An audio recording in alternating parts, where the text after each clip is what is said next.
All right, so in video 4, I used some software to show you that I can logically propose that the mean of a distribution of means is going to approach the mean of the overall population. What this means in real world terminology is that in the same way that I could calculate a z-score and see if I was significantly different from the rest of the population by comparing my test score with the rest of the class's test score, in the same way that I could do that, I can treat the mean of my group that I'm wanting to know about.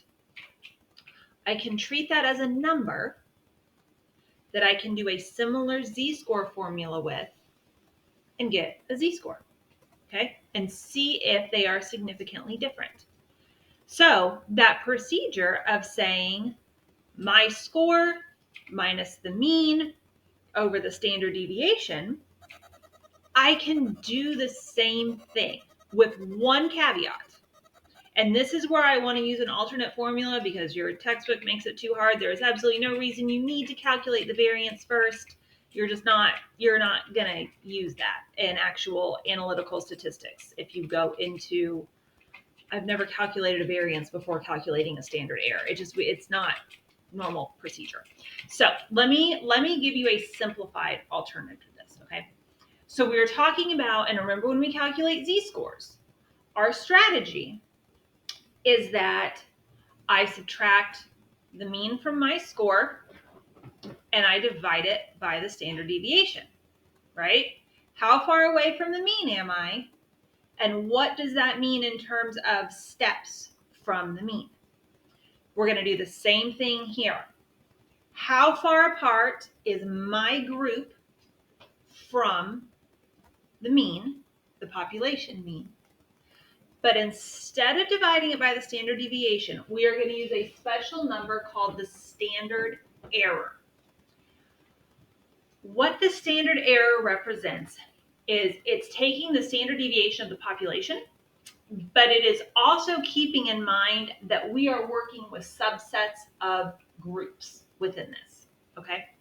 So sometimes you'll see it as a mu with an m bias, meaning the standard deviation of the distribution of means, or you'll just see it abbreviated SE. In research articles, this is far more common. I don't know that I've ever seen this outside of a math textbook. So in research articles, a lot of times you'll see it SE, or they'll actually write out standard error.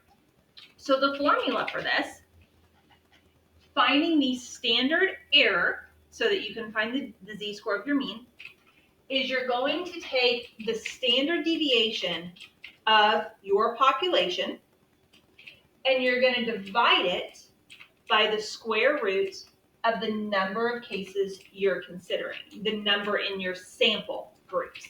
So with that example of doing the anxiety inventory, we would take the standard deviation of whatever our population standard deviation had come out to, all 100 students.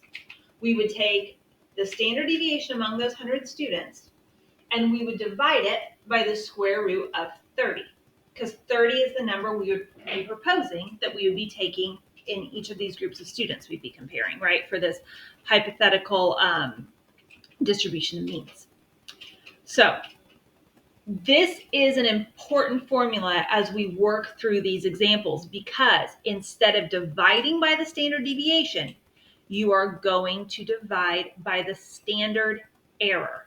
Okay, it is a small difference.